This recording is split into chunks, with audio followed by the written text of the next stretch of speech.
டேய் இதெல்லாம் கடவுளுக்கே அடுக்காதடா அப்படின்ற மாதிரி கடவுள் பேரை சொல்லி மக்களை ஏமாத்தினா ஒரு 3 பேரை வீடியோ ப்ரூஃபோட இந்த வீடியோல இருந்து பார்க்க போறோம். இதுல ஃபர்ஸ்ட் வந்து இந்த டுபாக்கூர் சாமியார் வந்து ஒரு டிவி ஷோல அப்படியே இந்த தேங்காவை நான் அந்த இடத்துல பறக்க வச்சு காமிக்கிறேன் பாருங்க அப்படின்னு சொல்லி அதுவும் அந்த தேங்காய் வந்து அப்படியே வந்து பறக்குது. அப்படியே அது கூட வந்து பேச்சுவார்த்தைலாம் நடத்தி நான் ஸ்டாப்னு சொன்னா அப்படியே ஸ்டாப் ஆகும் பாருங்க அப்படின்ற மாதிரிலாம் வந்து சொல்லிட்டு அப்படியே வந்து ஸ்டாப்பும் ஆகுது. எப்படா அப்படின்ற மாதிரி மேல எதுவும் கயிறும் கிடையாது கீழே எதுவும் கயிறும் கிடையாது அப்படின்னு சொல்லி கயிறுலாம் வச்சு காமிக்கிறாப்ல. எப்படி சார் அப்படின்னு சொல்லி ஷாக்கிங்கா பார்த்துட்டு இருக்கும்போது தான் ஒரு ஆங்கிள் இருந்து பார்க்கும்போது நல்லாவே வந்து தெரியுது. 2 நூலை போட்டு அந்த தேங்காய் வந்து கட்டி அப்படி இழுத்துட்டு இருக்காங்க. எப்படி ஏமாத்துறாங்க பாத்தீங்களா? அந்த தேங்காய் கொண்டே அவன் மண்டையை உடைக்கணும். Number 2 pastor John Jebaraj. இங்க ஒரு அம்மா வந்து எனக்கு தொண்டையில கட்டி அப்படி சொல்லி வந்திருக்காங்க. இவர் எங்கேயோ ஒரு 20 அடி தூரத்துக்கு அந்த பக்கம் நின்னுக்கிட்டு இப்ப நான் சொல்ற மந்தத்துல அப்படியே உங்க தொண்டையில இருக்கிற கட்டி அப்படியே உள்ள மறைஞ்சு போயிடும் அப்படின்ற மாதிரி சொல்றாப்ல.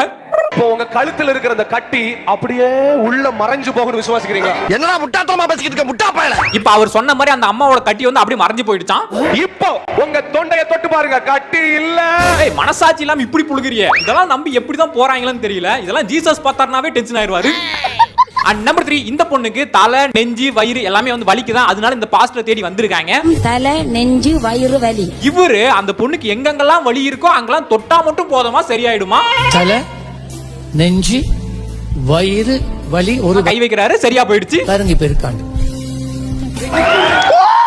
கடைசி அந்த பொண்ணே வந்து சிரிக்குது பாருங்க. அது நீங்க எப்படி பாருங்க சார் நெக்ஸ்ட் டைம் மேட்ச் வந்து பேமெண்ட் கொடுத்து கூட்டு வரும்போது சிரிக்க கூடாதுன்னு சொல்லி கூட்டுவாங்க. அப்பட்டமா தெரியுதா இல்லையா? இந்த வீடியோ வந்து கடவுளை வச்சு ஏமாத்துற சில பேர் மட்டும் தான் சொல்லியிருக்கோம். எந்த ஒரு கடவுளையும் நான் அவமதிக்கவில்லை. இதுல எது ரொம்ப உலகமாக உருட்டா இருந்துச்சு அப்படின்றத கவுண்ட் பண்ணுங்க. வீடியோ பொறுத்த லைக் போட்டுருங்க. வரட்டும்.